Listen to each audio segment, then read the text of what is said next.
Oke, Bismillahirrahmanirrahim. Assalamualaikum warahmatullahi wabarakatuh. Waalaikumsalam warahmatullahi Waalaikumsalam wabarakatuh. warahmatullahi wabarakatuh. Ya, perkenalkan nama saya Medita Kemalasari. Di sini saya membantu teman-teman HMK untuk mengadakan virus sebagai tutor untuk mata kuliah Kimia Anorganik 1. Eh, Langsung saja ya, nggak apa-apa. Untuk Kimia Anorganik 1 ini, saya akan mencoba membahas soal tahun lalu. Sebelum saya akan membahas soal tahun lalu, apakah ada yang ingin ditanyakan oleh teman-teman semua terkait materi dari Kimia Anorganik 1? Soalnya udah muncul belum di layar teman-teman? Udah, Mbak. Sudah ya. Ini itu soalnya yang punya Pak Alwar sebentar. Ini mau yang dari Pak Alwar dulu atau yang dari Bu Ika? Kayaknya yang dari Bu Ika sama Pak Argo dulu aja Mbak, soalnya Heeh. dosennya dua itu. Oh, dosennya cuman Bu Ika sama Pak Argo ya? Berarti Pak Iya, Alwar enggak? Pak Alwar Oke, ya udah. yang sebelum TS soalnya. Oh, Pak Alwar yang 11. Oke, bagus. Berarti nggak banyak yang akan saya sampaikan. Oke, baik. Ini soal yang tahun lalu ya dari Bu Ika sama Pak Argo. Di sini sebelumnya saya juga kemarin sempat bukan sempat sih, saya juga juga kuliah di WI kebetulan waktu S1 dulu. Untuk Bu Ika sama Pak Argo itu saya nggak tahu sih dia bagaimana cara apa ya cara mengajarnya, terus apa aja poin-poinnya, terus apa apa aja yang apa namanya biasanya yang menjadi titik poin, oh jawabannya harus kayak gini gitulah ya, karena kemarin saya sama Pak Alwar. Nah sekarang ini saya akan menjelaskan yang soal ini dulu. Kebetulan beberapa soal di sini dan beberapa poin di sini itu sudah pernah diberikan juga oleh Pak Alwar juga dulu, tapi ya kita coba jawab bersama. Baik, akan kita coba bahas bersama. Yang pertama itu soal nomor 1, apakah yang dimaksud dengan ada 3 poin di situ yang diminta, yaitu teori ikatan valensi, teori tolakan pasangan elektron kulit valensi atau FSEPR, kemudian ada teori orbital molekul. Ini sudah saya bahas, ada saya tuliskan di sini.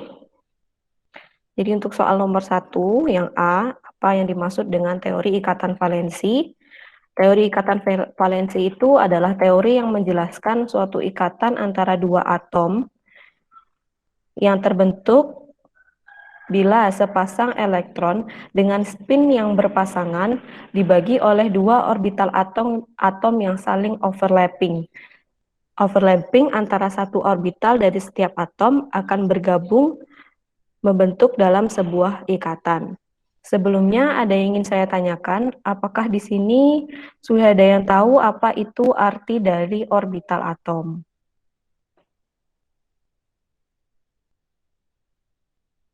Ada yang tahu arti dari orbital atom?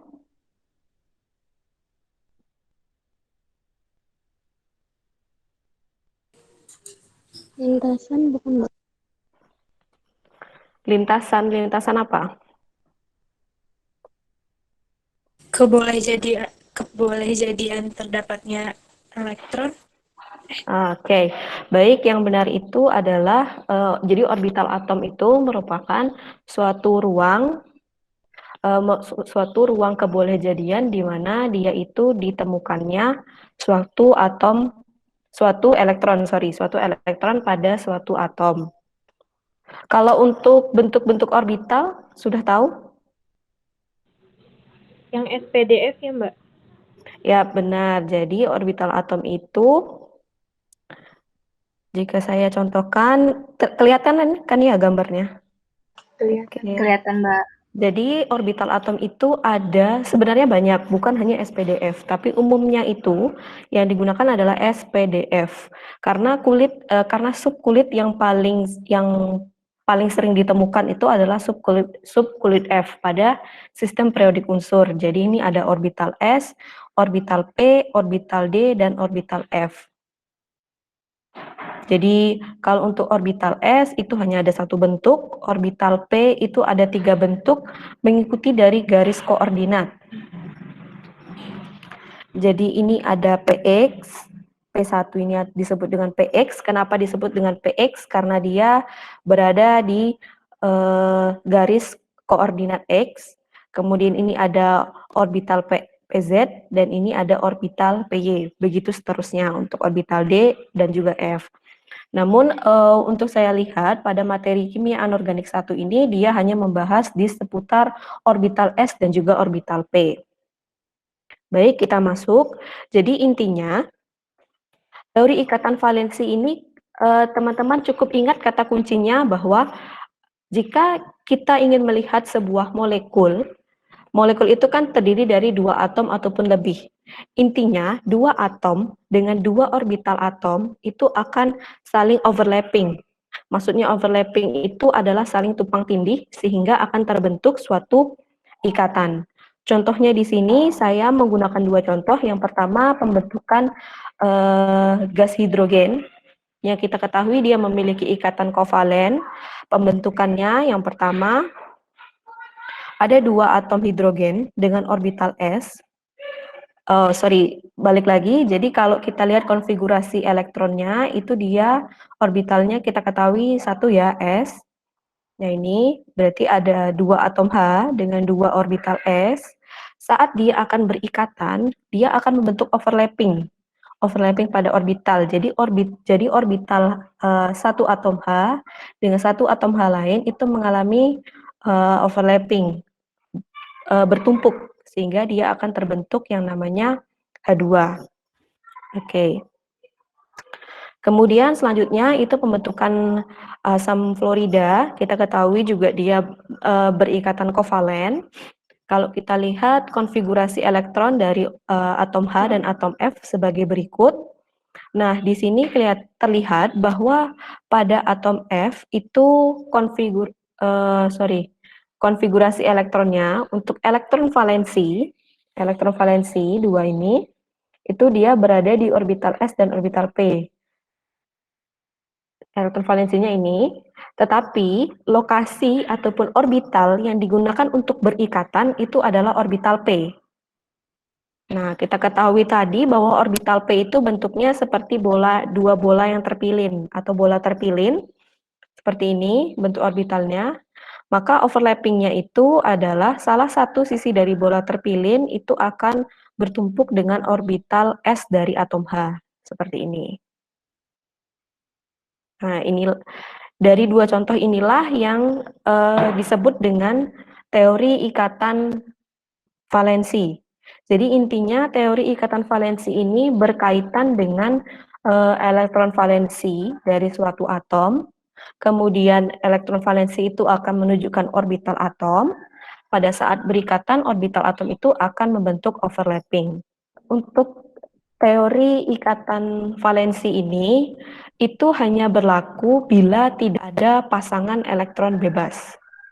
Tidak ada PEB. Maksudnya tidak ada PEB ini, PEB pada atom pusatnya di mana atom sampingnya itu lebih dari 1 atom. Ini kan semua atom sampingnya kan hanya 1 nih. Seperti HF, atom sampingnya kan cuma H, atom utamanya kan F. Tapi kalau atom utamanya itu adalah F, kemudian atom sampingnya itu lebih dari 1 atom, maka teori ikatan valensi ini akan sedikit rancu. Dia akan menjadi rancu karena tidak dapat menjelaskan dengan tepat, sehingga muncullah teori selanjutnya yang disebut dengan kalau di sini dibilangnya teori tolakan pasangan elektron kulit valensi atau yang biasa disebut dengan FSEPR atau Valential Electron Pair Repulsion. Jadi jika ada PEB atau pasangan elektron bebas pada suatu atom penyusun molekul, maka akan terjadi tolak-menolak. Nah, untuk meminimalisir tolak-menolak tersebut, maksudnya terhadap energi, maka akan terbentuk sudut pada geometri molekul. Sehingga FSEPR adalah teori yang menjelaskan tentang peristiwa pasangan elektron bebas tadi pada kulit valensi atom pusat akan saling tolak-menolak sampai tercapai tolakan yang paling minimal. Di sini akan saya contohkan 3 senyawa. Yang pertama H2O untuk ikatan kovalen, kemudian SNCl untuk ikatan ion, kemudian NH3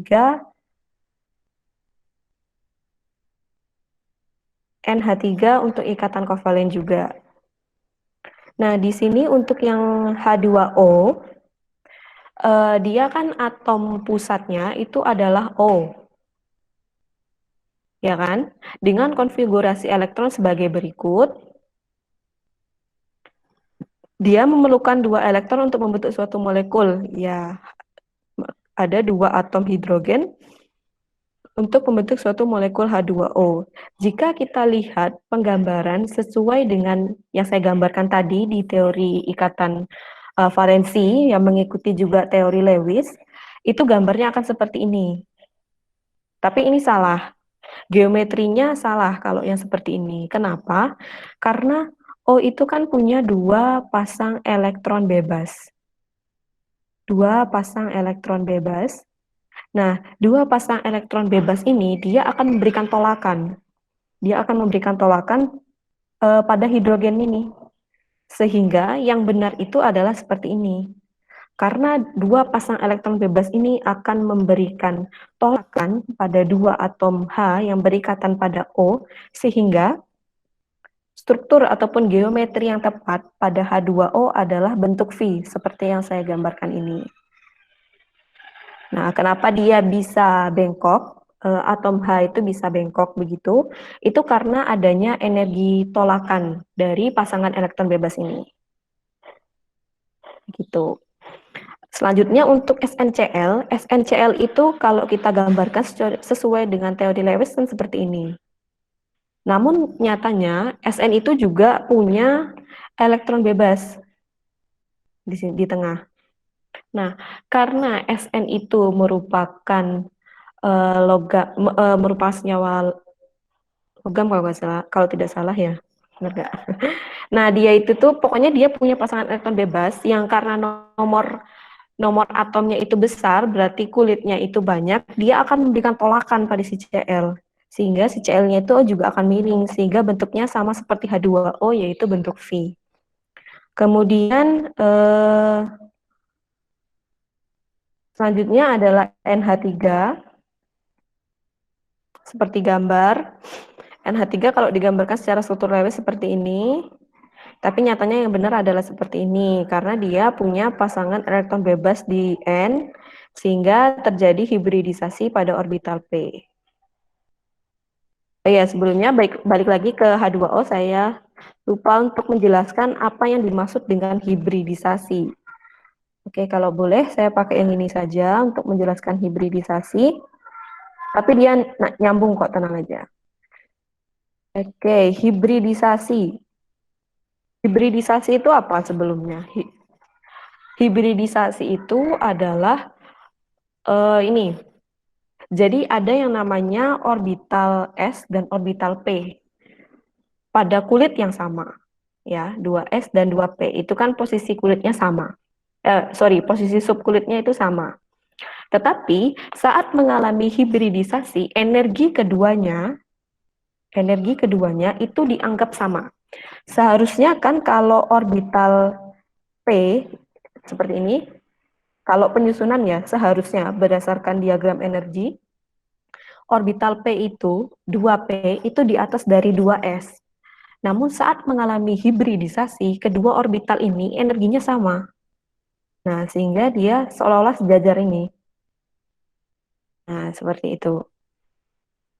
Ya, jadi energinya itu sejajar. Nah, untuk hibridisasi pada H2O, hibridisasi pada orbital P, pada atom O, dia kan kalau mengikuti konfigurasi elektron ada 2s2 dan 2P4. Nah, ini gambarnya. Ini 2S2, ini 2P4. Perhatikan yang saya tulis menggunakan pena hitam. Oke. Nah, saat dia berikatan dengan atom hidrogen kan berarti kemasukan 2 elektron dari atom H. Nah, dia memiliki hibridisasi sp3. Artinya ada di orbital S dan ada di orbital P, ketiga-tiganya. Namun, di sini perlu diingat bahwa pada orbital S dan satu di orbital P itu sudah terisi oleh elektron milik O sendiri atau milik atom oksigen sendiri. Sehingga yang kosong tadi itu ada 2 kan. Nah, sehingga hanya ada 2 pasangan elektron bebas dan 2 pasangan elektron ikatan. Sehingga bentuknya adalah bentuk apa namanya? Bentuk geometri dari H2O, sorry ini bukan planar tapi bentuk V. Jadi gambarnya kalau digambar bagus seperti ini. Bentuk V. Nah, ya seperti ini. Ini udah ada. Nah, ini juga ada penjelasannya. Bentuknya itu V karena ada 2 pasangan elektron ikatan dan 2 pasangan elektron bebas. Nah, ini pasangan elektron ikatannya yang berikatan dengan atom H, dan ini pasangan elektron bebasnya. Nah, karena efek dari pasangan elektron bebas ini, dia akan memberikan tolakan. Dia akan memberikan tolakan pada ikatan O dan H. Nah, seperti gambar di sini saya tuliskan ada sudutnya. Jadi, di sini itu membentuk sudut 104. Di sini antara ikatan itu membentuk sudut 95 derajat. Jadi dia tertekan sekali gitu. Selanjutnya tadi saya contohkan lagi itu NH3, ini yang saya gambarnya bagus. Kalau kita lihat atom pusatnya itu adalah N dengan konfigurasi elektron sebagai berikut. Nah, ini jika digambarkan orbitalnya, ini orbital S dan ini orbital P. Diingat, orbital S itu ruangnya 1, orbital P itu ruangnya 3, orbital D itu ruangnya 5, dan seterusnya. Nah, satu ruang ini itu diisi dengan 2 elektron yang dimana arah ataupun spinnya mengikuti aturan Hahn, yaitu harus berlawanan. Nah, untuk yang NH3 ini perhatikan yang saya tulis dengan menggunakan pena warna hitam. Ini untuk 2S2-nya dan ini untuk 2P3-nya, yang pena hitam ya.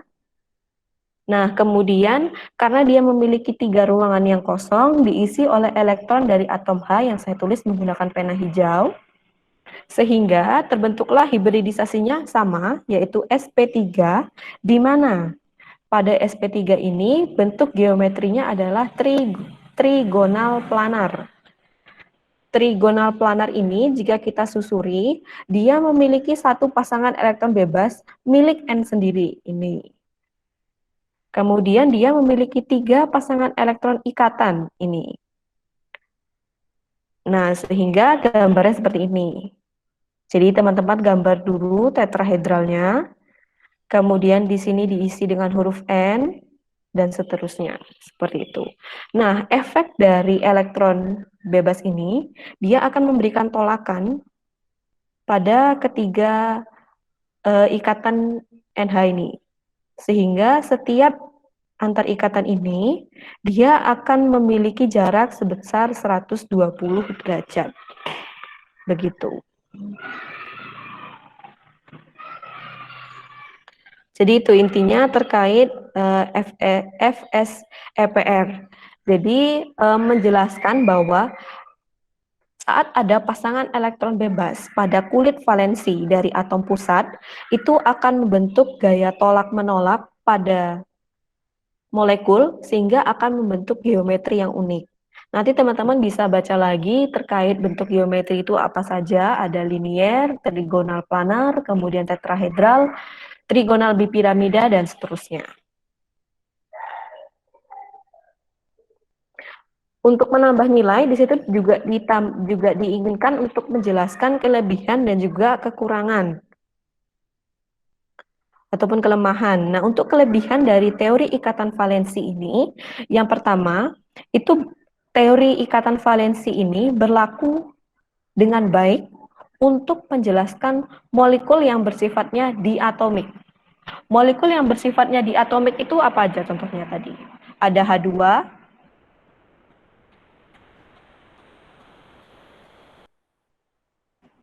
ada N2, ada F2, dan ada HF, itu yang disebut dengan molekul diatomik. Intinya hanya ada 2 atom. Oke. Kemudian yang kedua, dapat menjelaskan energi ikatan dan panjang ikatan dalam beberapa molekul diatomik yang berbeda. Yang dimaksud dengan panjang ikatan, teman-teman bisa lihat slide-nya yang dikasih Bu Ika ya, kalau tidak salah. Ada itu di mana ya? Oh, di sini kayaknya.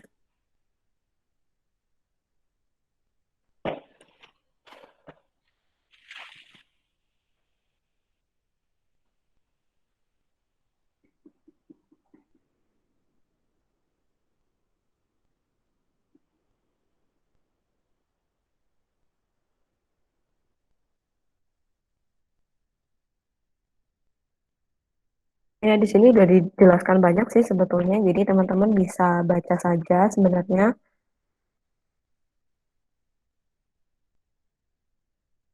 Mana ya? Enggak ada. Ini FSTPR juga lengkap.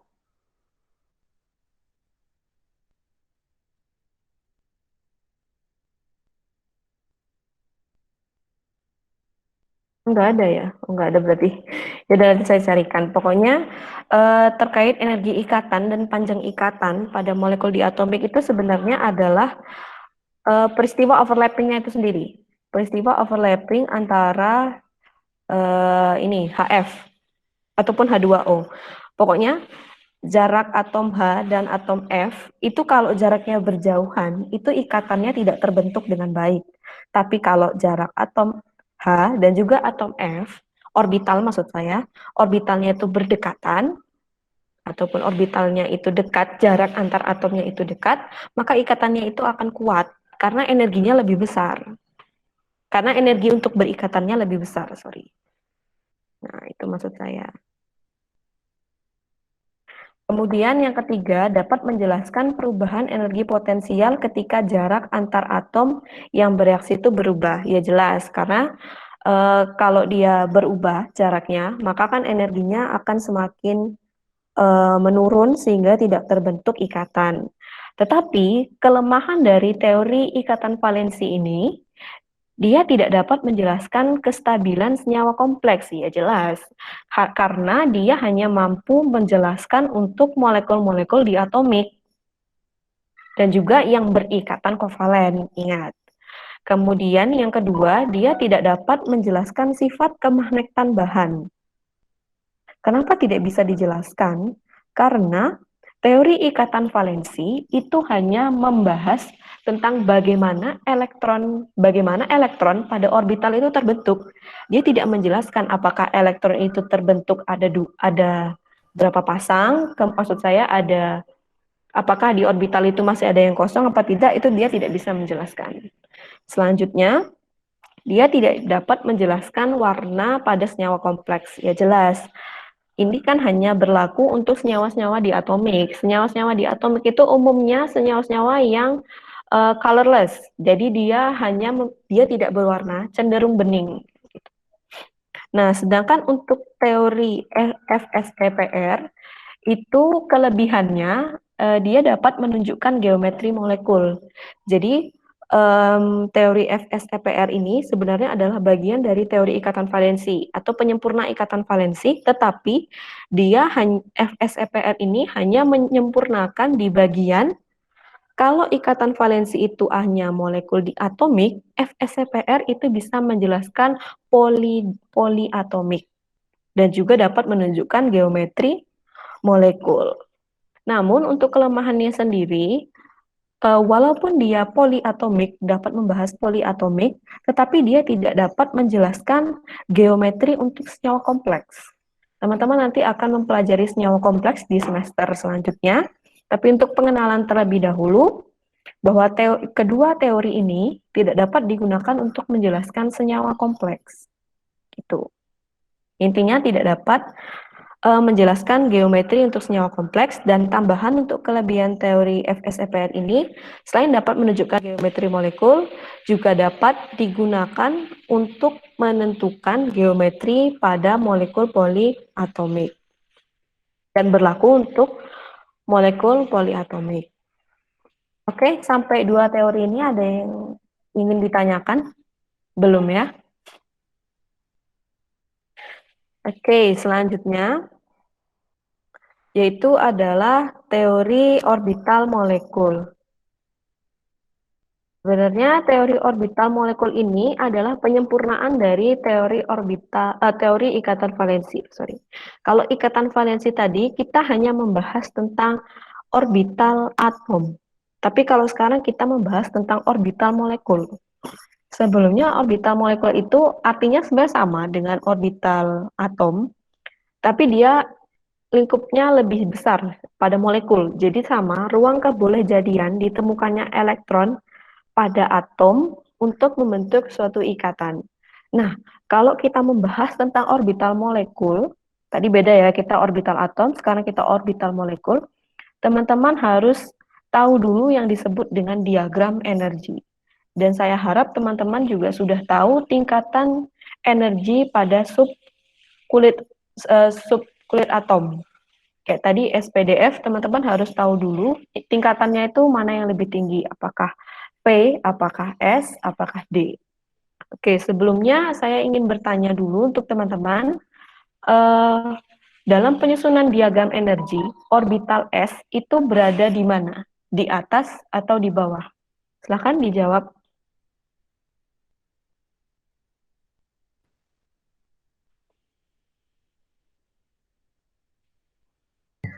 Di bawah nggak, Mbak? Di bawah. Ada lagi yang lain? Apakah orbital S itu di atas atau orbital S itu di bawah?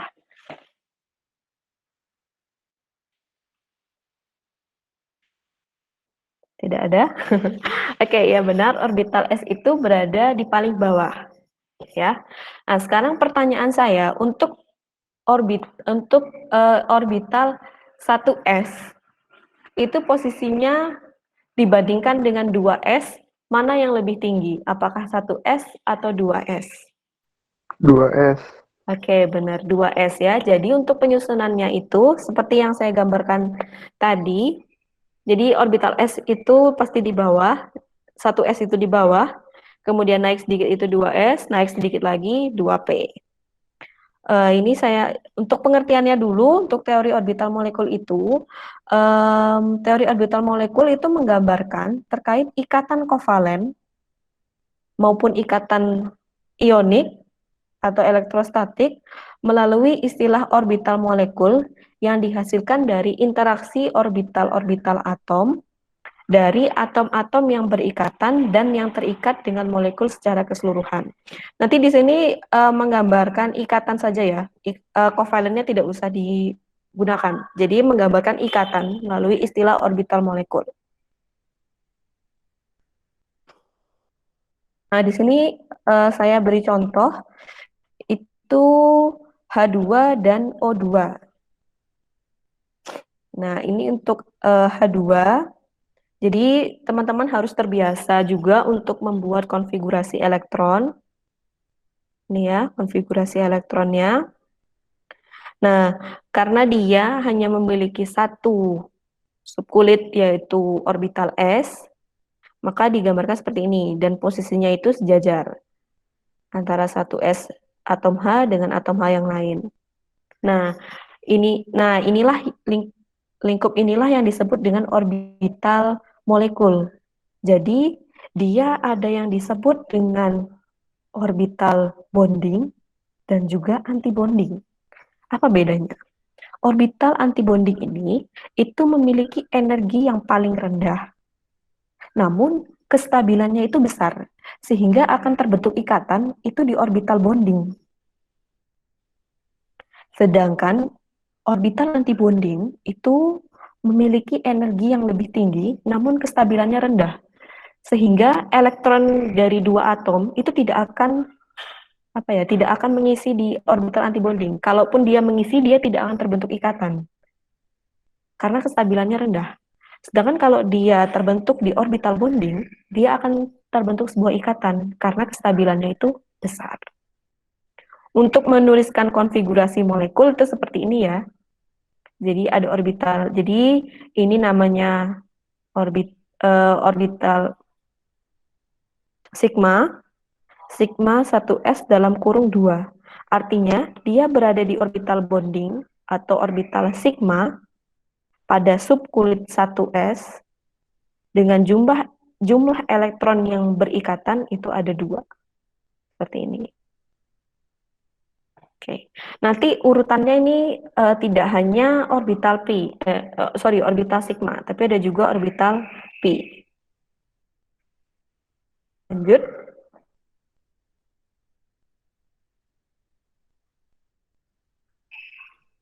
Nah, ini untuk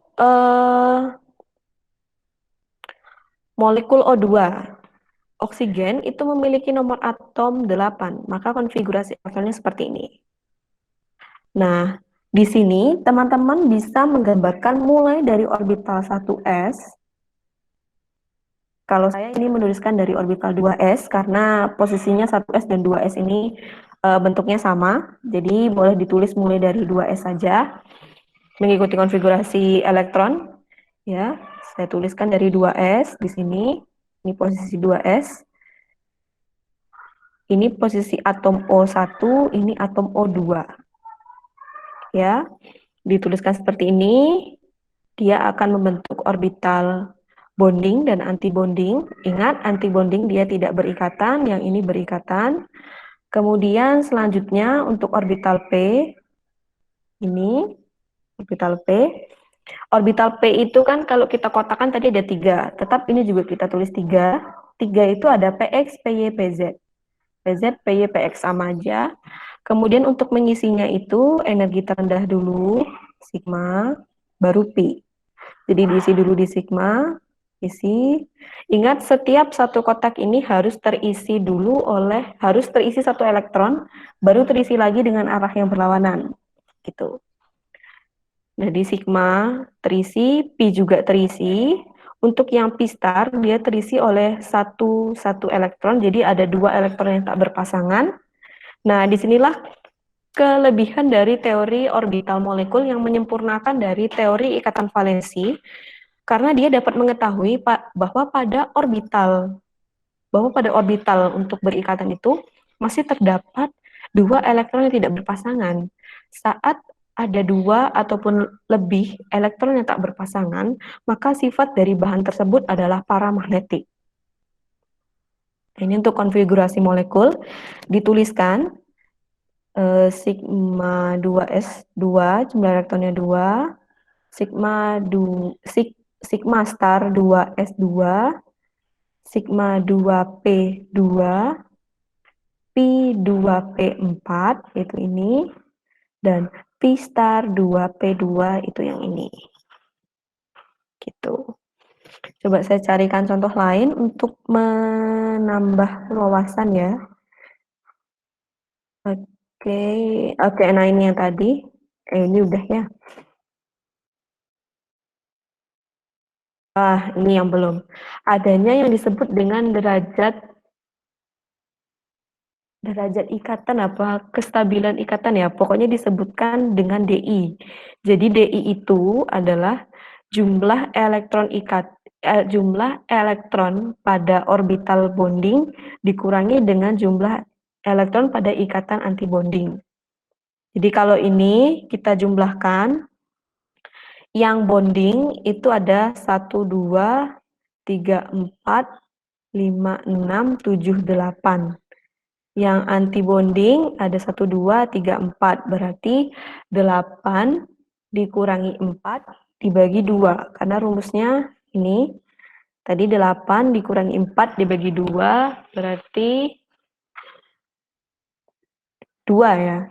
Berarti derajat kestabilannya itu tinggi dan dia memiliki ikatan rangkap 2.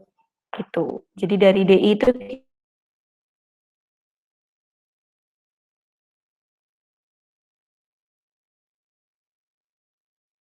stabilannya, maka dia akan membentuk jumlah ikatan rangkap dan juga kestabilannya semakin besar.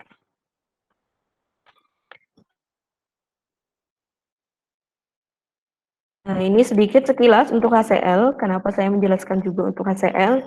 Jadi, kan tadi posisinya saya katakan bahwa orbital S itu pasti akan di bawah. Namun nyatanya pada saat pembentukan HCl, orbital S itu akan berada lebih tinggi dari orbital 3p pada atom Cl. Mengapa begitu? Karena overlapping dari orbital S dengan orbital P itu berbeda overlappingnya. Jadi tingkatan energinya itu berbeda. Nah, untuk membentuk energi yang lebih kecil, maka orbital S ini harus lebih tinggi dari orbital P. Karena nanti bondingnya dia akan di bawah dari kedua orbital, sehingga akan terbentuk ikatan HCl. Nah, orbital S itu kan cuma ada satu ruang, sedangkan 3P ini kan punya 3 ruang. Tapi nyatanya hanya satu ruang ataupun hanya satu elektron pada satu orbital dari 3P saja yang berikatan, yang ada di yang ada di bonding. Nah, sedangkan sisa elektron lainnya atau yang kita kenal dengan elektron bebas, itu dia akan berada di orbital N. Oke, orbital N itu apa? Orbital N itu adalah orbital non-bonding. Jadi dia adalah suatu ruang di mana ditemukannya elektron yang tidak berikatan. Jadi dia elektronnya elektron bebas. Gitu. Jadi dari teori orbital molekul ini teman-teman akan menemukan 3 jenis orbital molekul. Yang pertama namanya orbital sigma yang untuk berikatan. Kemudian ada orbital p, dan yang terakhir adalah orbital n atau non-bonding. Konfigurasi molekulnya itu bisa dituliskan hanya di orbital 3p saja, yang untuk berikatan yaitu sigma 3p2, jumlah elektronnya 2, dan orbital n 3p4. Nah, ini. Oke. Nah, untuk menentukan jenis ikatan yang terbentuk, kita menggunakan ini, DI sama dengan sigma ikatan bonding dikurangi sigma ikatan anti bonding dibagi 2. Nah, di sini dia tidak ditemukan elektron pada orbital anti bonding. Jadi 2 dikurangi 0 dibagi 2 sama dengan 1. Ikatannya stabil dan dia adalah ikatan kovalen rangkap 1 karena hanya 1. Begitu.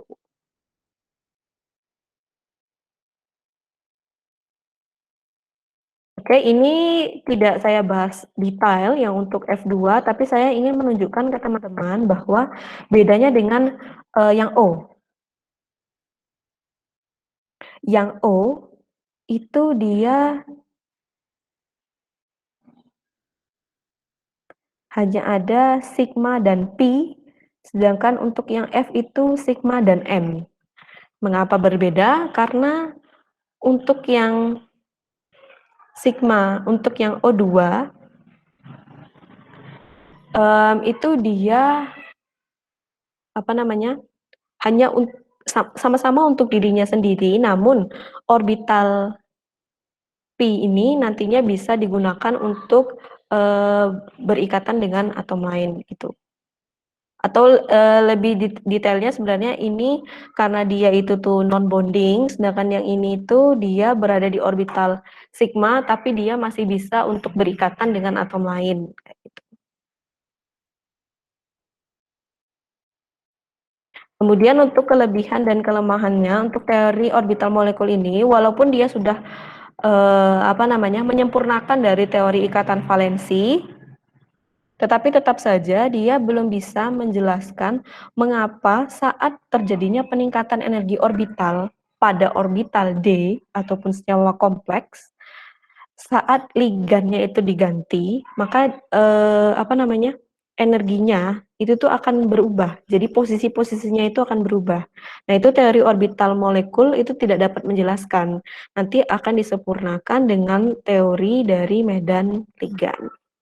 Kayak gitu. Jadi, ini sekilas untuk teori ikatan kimia.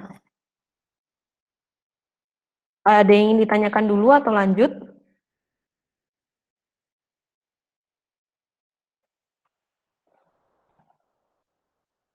Sepertinya lanjut dulu ya. Oke, yang pertama ini adalah menentukan bentuk geometri, soal selanjutnya menentukan bentuk geometri dari senyawa berikut beserta langkah-langkahnya. Jadi kalau dari soal itu ada SF4, NH3, PCl5, XeF2, H2O, dan NO3-.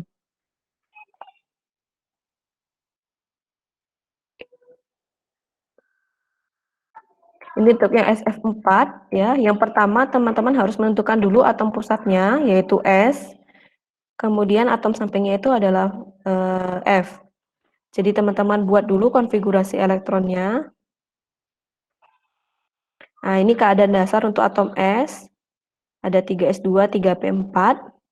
Dia akan mengalami hibridisasi sehingga satu elektron pada orbital P itu akan dipromosikan ke orbital D. Sehingga akan ada 4 ruang yang bisa digunakan untuk berikatan dengan atom F. Maka dia akan membentuk hibridisasi sp3d, di mana dia ada satu pasang elektron bebas dan ada 4 pasang elektron ikatan. Bentuk geometrinya itu adalah bidang 4 atau jungkat-jungkit, seperti ini bentuknya. Ini yang saya gambar sendiri, mungkin kalau teman-teman ingin yang lebih bagus bisa cari sendiri di internet, itu banyak ya. Kemudian ini NH3 sudah kita bahas tadi ya. Bagaimana hibridisasinya, yang jelas dia sp3, karena dia punya PeB dan PeI3, maka dia bentuk geometrinya trigonal piramida, bentuk turunan dari tetrahedral. Kemudian ini untuk PCl5. Ini untuk PCl5, bentuk geometrinya itu adalah segitiga bipiramida, di mana atom pusatnya itu adalah P, berikut konfigurasinya. Saya harap teman-teman tidak bingung ya saat saya tuliskan yang panjang ini, kemudian saya singkat. Saya harap sudah tahu. Saat dia mengalami hibridisasi, elektron pada orbital S akan dipromosikan ke orbital D membentuk sp3d. Namun ingat di sini walaupun hibridisasi itu sama, teman-teman harus melihat apakah dia punya pasangan elektron bebas atau tidak. Di sini kan dia tidak memiliki pasangan elektron bebas, sehingga dia akan membentuk geometri segitiga bipiramida. Seperti ini bentuknya. Silahkan dicari lagi bentuk yang bagusnya seperti apa. Oke, selanjutnya ini untuk XeF2 dengan atom pusatnya itu adalah Xe, xenon atau xenon. Xenon ini kan dia dari golongan 8A atau gas mulia. Seharusnya dia tidak bisa berikatan kan. Namun nyatanya ditemukan bisa berikatan dengan beberapa atom lain. Contohnya ini xenon fluorida.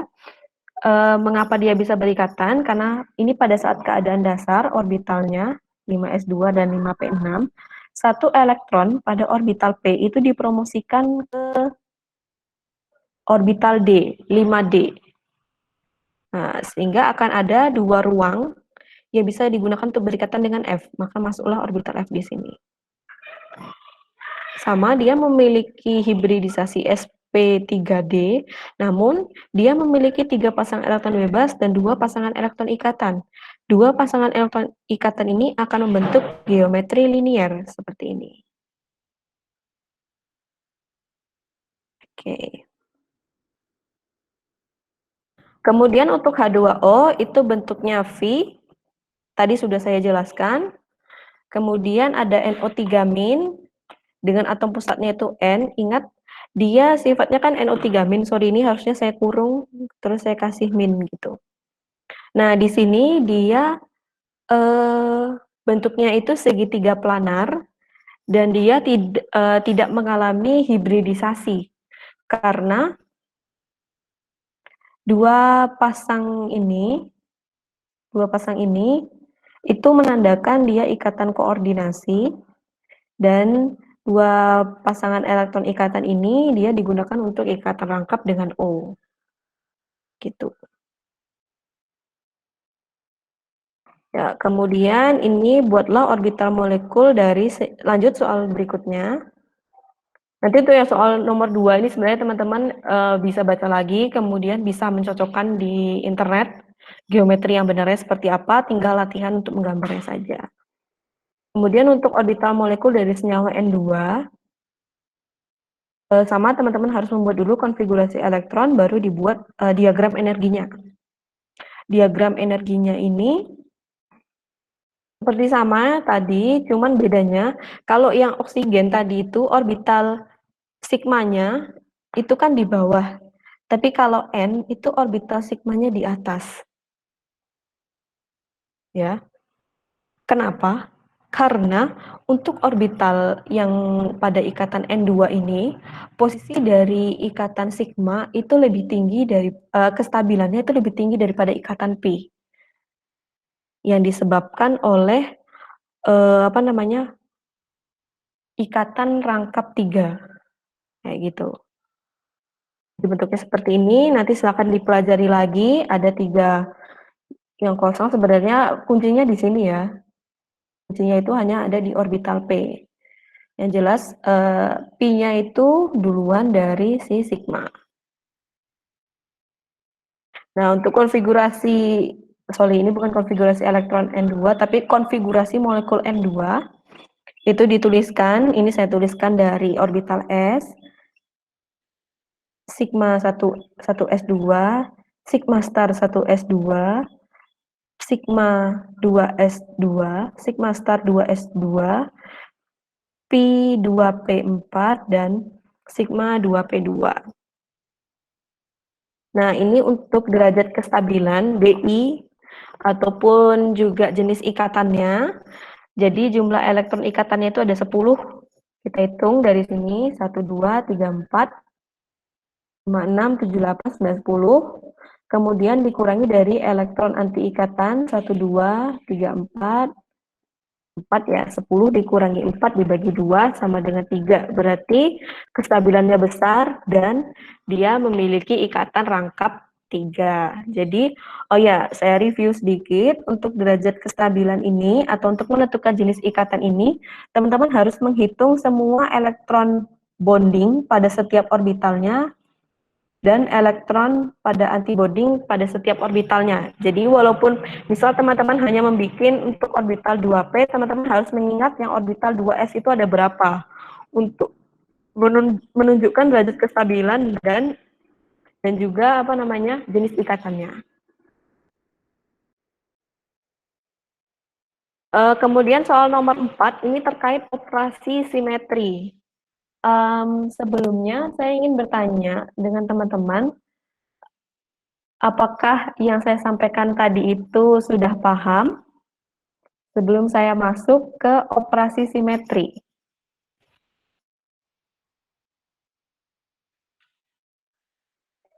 Saya rasa sudah paham lah ya, karena kayak sepertinya gampang. Kemudian saya masuk aja ke operasi simetri.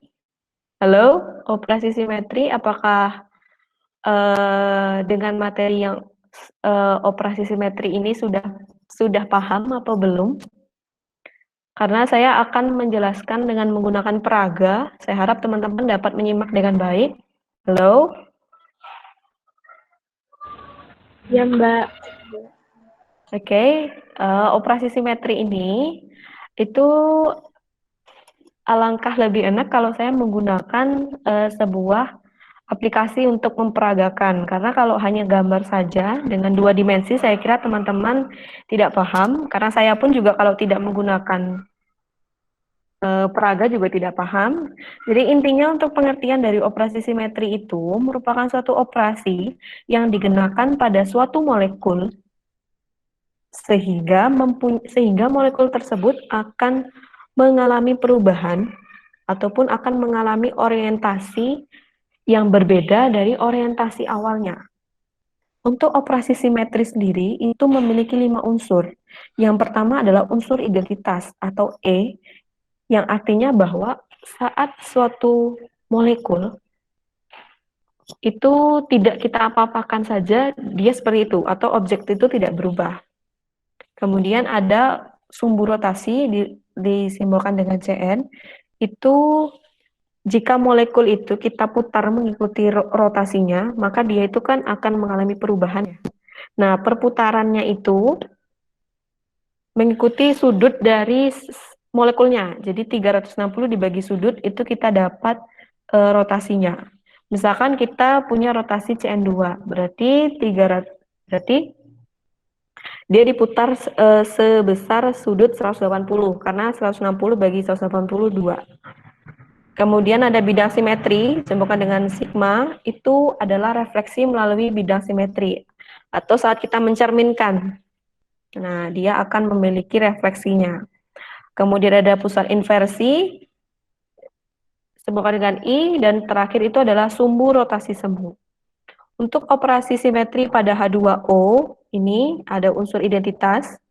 Jadi saat tidak dia apa-apakan pun, ya dia tetap seperti ini. Kemudian sumbu rotasi saat dia diputar 120 derajat itu berubah H2 yang semulanya di kanan menjadi di kiri seperti ini.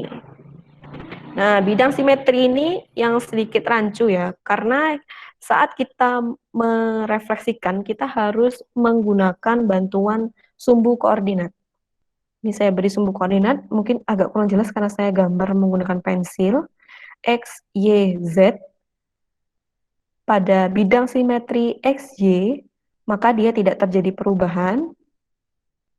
Namun pada sumbu atau simetri XY, nah dia kan terbelah. Jadi dia, ya kan, dia terbelah. Jadi dia berubah gitu. Dan poin grupnya adalah C2V. Kenapa? Apakah dia memiliki sumbu rotasi? Ya, dia punya sumbu rotasinya C2. Kemudian apakah dia memiliki bidang simetri? Jelas dia punya bidang simetri, maka grup titiknya C2V. Oke, tadi yang saya maksudkan, saya ingin menggunakan ini. Sebentar. Saya buka dulu halamannya. Teman-teman bisa cari sendiri, namanya simoter.org/gallery. Jadi di sini nanti sudah ada sudah ada tertera seperti layar. Jadi di sini ada poin grupnya. Teman-teman harus mengingat dari poin grup setiap molekulnya. Karena tadi kita membahas H2O, poin grupnya itu adalah C2V atau CNV. Ini ya, dia ada di bidang piramidal. Nah, tinggal diklik aja. Muncul nggak ya? Oh, oke, ini dia. Nah, ini dari bentuk molekul dari H2O. Jadi yang merah ini O, yang putih ini H. Saya ingin menunjukkan apa saja operasi simetrinya. Bentar, ini saya buat gini. Oke, operasi simetrinya di sini ada identitas. Identitas itu dirinya sendiri, jadi dia tidak diapa-apakan pun ya posisinya sama. Kemudian kalau saya putar, nah itu bergerak kan ya? Bentar, aku nggak mau. Nah, itu dia sumbu rotasinya C2. Jadi dia berputar sebesar 180 derajat. Jadi yang ini berubah ke sini, yang ini berubah ke sini. Kemudian kalau direfleksikan YZ, itu dia berubah. Kemudian XZ dia berubah. Kemudian kalau YZ dia tidak berubah. Oke, sorry tadi di sini itu saya ada yang salah. Nanti tolong dianukan. Ini itu kalau yang YZ tadi, oh ya benar, ini namanya saya salah. Ini harusnya YZ ya. Pada Y dan Z dia tidak ini terbalik, ini harusnya XZ, ini XZ, yang ini YZ. Nanti tolong dirubah ya, salah.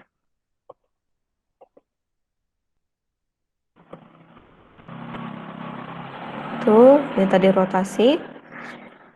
Teman-teman bisa melihat molekul-molekul lain dengan dengan mengetahui poin grupnya. Nah, sekarang untuk mengetahui poin grup itu saya akan jelaskan sedikit ya. Karena kebetulan ini molekulnya sederhana sekali, H2O. Jadi teman-teman itu harus tahu dulu operasi simetrinya apa aja. Yang jelas untuk menjadi poin-poinnya itu adalah sumbu rotasi ini, Cn, itu menjadi titik penentu untuk menentukan poin grup. H2 itu memiliki poin grup C2V karena dia memiliki sumbu rotasi C2 dan memiliki bidang simetri disimbolkan dengan V. Itu. Tapi nanti untuk yang lain seperti pusat inversi dan juga sumbu rotasi semu itu tidak lagi disimbolkan dengan C, melainkan disimbolkan dengan O ataupun D, tergantung dari jenis ikatannya. Oke, saya rasa semua soalnya sudah saya jawab, saya jelaskan. Jika ada yang ingin ditanyakan, mungkin bisa ditanyakan, saya kembalikan ke moderator. Mbak, Ya. boleh nggak minta contohin lagi yang operasi simetri, tapi pakai molekul yang lain, yang sudutnya beda? Oke, yang sudutnya beda boleh. Sebelumnya mungkin untuk durasi gimana dari pihak HMK, apakah ini boleh atau tidak? Mungkin satu pertanyaan ini aja. Oke, boleh. Ini saya akan menunjukkan mengikuti soalnya dari Pak Alwar ya, kalau boleh. Siapa tahu nanti mungkin yang keluar bukan H2O tapi NH3. Oke, kalau NH3,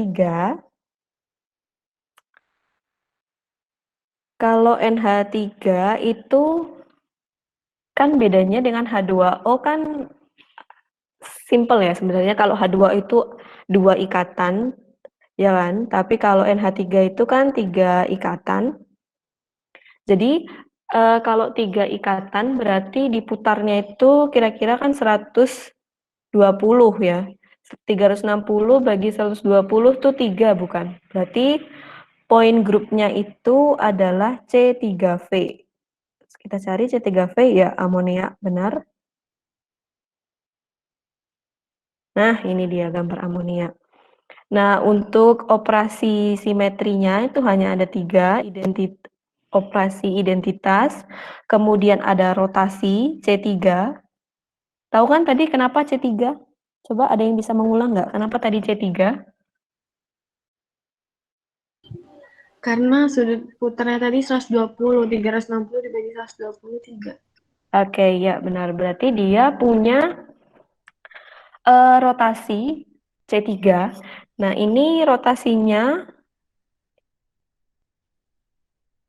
seperti itu. Jadi ingat kalau ke teman-teman menggambarkan rotasi, itu atom pusatnya siapa? Nah, itu tuh sumbunya dari atom pusat. Ini kita lihat dari atas ya. Coba kalau kita lihat dari samping, seperti inilah biar terlihat semua jenisnya. Nah, seperti itu. Dan di sini dituliskan sumbu rotasinya itu ada 2 ya. Ini 2 itu sebenarnya sama, tetap putarannya itu 120 derajat, cuma beda arah. Kalau tadi itu searah jarum jam, kalau yang ini berlawanan. Nah, gitu. Kemudian untuk refleksinya, seperti ini. Ini refleksi terhadap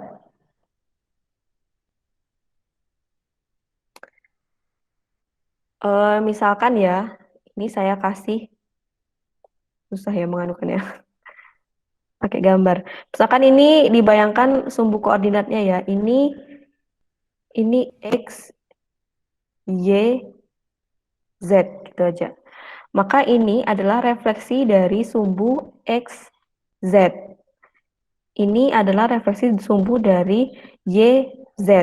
Ini adalah refleksi sumbu dari XY. Gitu. Intinya kalau masih H2O sama NH3 itu masih gampang banget. Jadi teman-teman kalau H2O itu cukup tadi dibagi 2, kalau NH3 itu dibagi 3 aja, udah. Kayak gitu. Terus nanti NH3 tuh enaknya setiap titik, setiap H ini, teman-teman bayangkan aja ini X, ini Y, ini Z, gitu. Karena dia juga sudah berlawanan ya. Kayak gitu. Untuk lebih jelasnya, teman-teman bisa mengunjungi lamannya sendiri ya.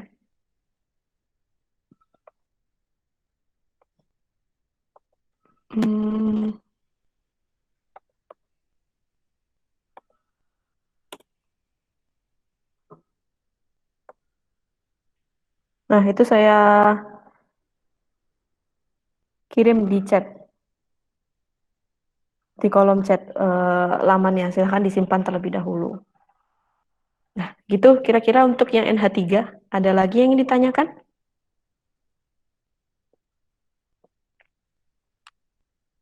Pokoknya untuk operasi simetri, silahkan dibuka saja laman ini, dipelajari sendiri. Di sini molekul-molekulnya udah lengkap. Mungkin kalau saya boleh kasih saran, teman-teman itu pelajari aja yang CNV ini. Dia tuh biasanya yang umum adalah air, amonia, BRF5. Itu aja. Nanti kalau yang lain prismatik kayaknya terlalu susah ya. Kayaknya nggak dikasih deh itu. Tapi mungkin bisa saja disukulkan soalnya teman-teman cukup lihat benzen. Biasanya yang keluar adalah benzen.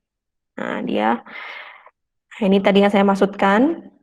Jadi kalau yang ini itu kan dia punya sumbu rotasinya kan 1.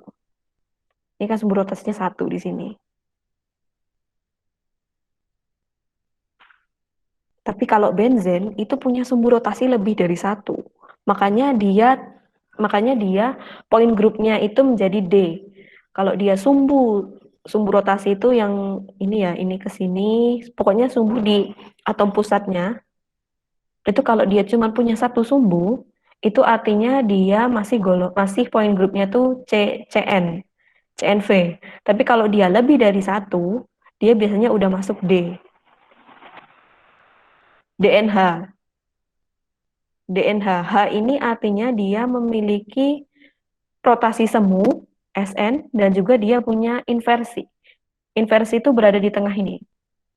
Jadi ini tuh sumbu rotasinya selain ada 6, dia juga ada 1 lagi di tengah ini. Jadi ini kan kalau di tengah inversinya jadi seperti ini, inversi itu. Nah, kayak gitu. Ini kan rotasinya juga berbeda ini. Ada C6, C3, dan C2. Coba kita lihat C6 itu gimana. C6 itu ke 6-6-nya muter. Gimana sih ya? Kalau C3, dia muter semua, tapi jaraknya itu, kalau 3 berarti berapa? 120. Kalau 6 ini tadi 90 derajat. Nah, ya kan? Kalau C3, nah, dia 120 derajat. Kalau C2, jadi kayak ini ketemu ini gitu loh. Tapi kalau yang 120 tadi tuh ini ketemu yang ini. Kalau yang C6 tadi tuh ini ketemu ini. Gitu. Aku nggak nunjukin lagi. Yang C6 tadi tuh yang ini, sorry, ketemunya di sini. Tapi kalau C3 ini ketemunya di sini. Kalau C2 yang ini ketemunya di sini. Gitu. Oke, ada yang ingin ditanyakan lagi? Cukup, Mbak. Cukup ya, saya harap teman-teman mengerti. Selamat ujian, karena saya nggak tahu ya sistemnya gimana kalau di WI, tapi karena kita lagi kuliah online ya, sistemnya semua online, saya harap teman-teman melengkapi semua catatan, baik itu dari materi PPT yang disampaikan, dan karena sifatnya itu online, jadi teman-teman bebas mengakses, silahkan akses di beberapa laman, sudah banyak, kimia sudah banyak dipublikasikan. Kemudian untuk yang simetri tadi, saya juga sudah memberikan link di kolom chat. Silahkan di copy masing-masing. Oke, mungkin tidak ada lagi ya. Saya rasa sudah cukup dari saya. Kurang lebihnya saya mohon maaf dalam menyampaikan, mungkin ada yang salah atau mungkin kalimat saya yang terlalu cepat. Saya harap teman-teman mengerti, dan sepertinya juga sudah direkord ya, jadi bisa didengarkan kembali. Oke, sekian dari saya. Billahi taufiq wal hidayah. Wassalamualaikum warahmatullahi wabarakatuh. Waalaikumsalam. Waalaikumsalam warahmatullahi wabarakatuh.